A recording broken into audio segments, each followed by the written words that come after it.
السلام علیکم، شام بخیر سارے پاکستان اور پیارے پاکستان۔ ہم اکثر سوچتے ہیں کہ مونجو دھڑوں کی تہذیب کہاں چلی گئی، کیسے غائب ہو گئی، لیکن حالیہ بونیر کے واقعے کو دیکھ کر ذہن میں ایک واضح تصویر نظر آ گئی کہ کیسے ختم ہو گئی۔ ایک ہستا بستا گاؤں جو اپنے خوبصورت مناظر کے ساتھ اپنی روٹین کے کاموں میں مصروف تھا۔ خواتین گھروں سے بچوں کو اسکول بھیج کے، مردوں کو کاروبار پر بھیج کر روز کے معمولات میں مصروف ہیں، اور اچانک سے یہ واقعہ پیش آ جاتا ہے۔ اسکول پرنسپل کی وقتی تدبیر سے، فوری چھٹی کر دینے سے تقریباً 1000 بچوں کی جان تو بچ جاتی ہے، لیکن جو گھر میں خواتین اور بچے ہیں جن کے اوپر یہ آفت اچانک سے ٹوٹتی ہے، وہ سب کے سب دریا برد ہو جاتے ہیں۔ پھر ایک گھر نہیں، ایک گھر سے 17 18 لوگ جو ہیں وہ شہید ہو گئے ہیں۔ اور ان پتھروں کو دیکھیں تو بندہ حیرت زدہ ہو جاتا ہے، یار اتنے بڑے پتھروں کو پانی کیسے بہا کے لا رہا تھا، جیسے کوئی ہلکی پھلکی شے ہو، اور وہ کسی میزائل کی طرح آ کے ٹکرا رہے تھے، اور جن سے ٹکرا رہے تھے ان کے اوپر کیا بیتی۔ یہ آزمائش تھوڑے دنوں کے بعد ہم لوگ بھولنا شروع ہو جائیں گے، لیکن جن لوگوں کے اوپر گزری ہے،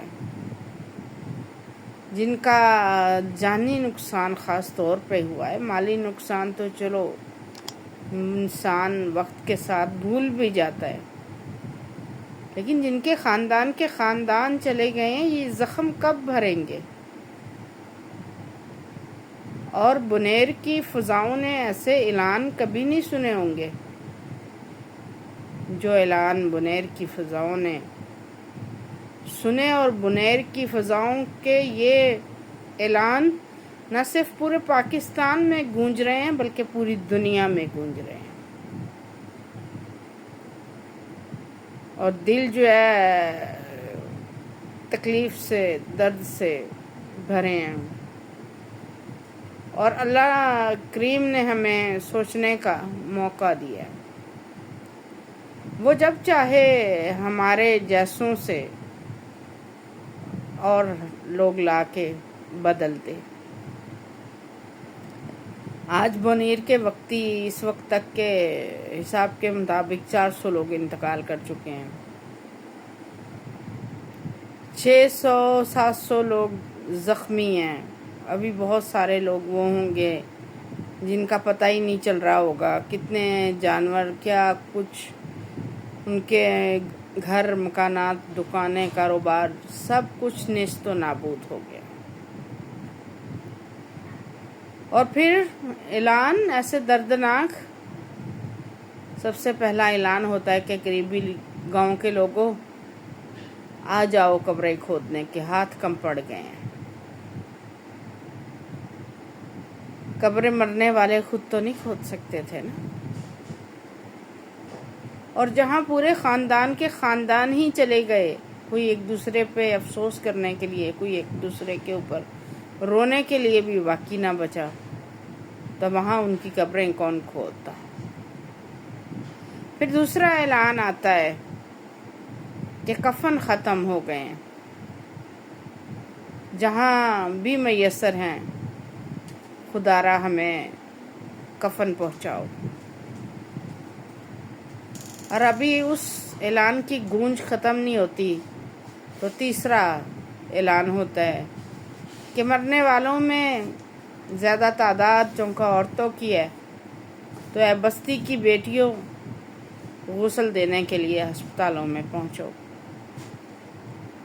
پھر چوتھا اعلان کہ بونیر کے نوجوان ختم ہو گئے ہیں۔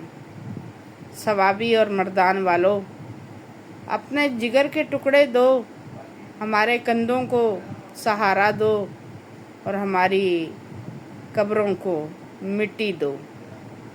یہ مناظر، یہ اعلان کسی سانحے کی نہیں بلکہ قیامت کے اتر آنے کی گواہی ہے۔ اور ہم قرآن پاک میں سنتے تھے نا کہ پہاڑ سرکائے جائیں گے، تو ذہن میں آتا تھا کتنے بڑے بڑے پہاڑ بھلا کیسے سرک جاتے ہوں گے۔ پھر ہماری انہی آنکھوں نے وہ منظر ویڈیو پر دیکھ لیے، لیکن ہمارے وہ بہن بھائی جنہوں نے جاگتی آنکھوں سے یہ مناظر دیکھ لیے اور یہ قیامت بھی دیکھ لی،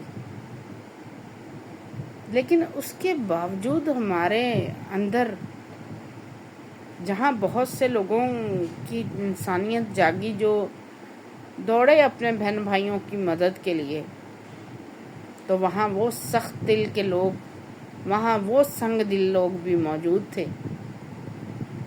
جو ان کے گھروں سے بہہ جانے والا سامان، ان کے گھروں سے بہتے ہوئے فریج اور دوسری چیزیں سمیٹنے میں بھی مصروف تھے۔ جانے انہیں کیوں لگ رہا ہے کہ جانے والے یہ چلے گئے ہیں اور ہم شاید بہت لانگ ٹائم یہاں رہنے والے ہیں۔ حالانکہ یہ واقعہ دیکھ کر تو زندگی کی بے یقینی مزید بڑھ گئی ہے، اور کہیں اللہ نے اپنا قہر دکھایا تو کہیں اللہ نے اپنے معجزے بھی دکھا دیے۔ جہاں پورا خاندان چلا جاتا ہے، پورا گھر پتھروں سے بھرا پڑا ہے، اور ان پتھروں میں ایک پھول مسکراتا ہے، ایک بچہ بچ جاتا ہے، جس کو یہ بھی نہیں پتا کہ میرے اوپر کیا قیامت گزر چکی ہے۔ میں روؤں اپنے ماں باپ کو، میں روؤں اپنے بہن بھائیوں، اپنے خاندان کو، اس کو کچھ خبر نہیں ہے۔ اور اس واقعے کی تفصیل اسے کئی سالوں بعد جب وہ بڑا ہوگا تو اس کو اس بات کی سمجھ آئے گی کہ میں نے اپنی زندگی میں سے کیا کھو دیا ہے۔ اور یہ سال جب سے شروع ہوا ہے تب سے آفات نے گویا ہمارا گھر ہی دیکھ رکھا ہے، اور ابھی بھی بہت سارے شہروں میں پیشن گوئیاں کی جا رہی ہیں کہ کلاؤڈ برسٹ کی اور آنے والا نمبر کس کا آ جائے۔ اور آج جو ایک لگاتار لائن ہم دیکھ رہے ہیں جنازوں کی، آنے والے جنازوں میں شاید ہمارا بھی جنازہ ہو جائے۔ اس سے پہلے کہ آنے والا کوئی سانحہ ہمیں بھی لے جائے، اپنے رب سے اپنے لیے توبہ مانگ لیں۔ آپ سب کا بہت شکریہ۔ اللہ نے کے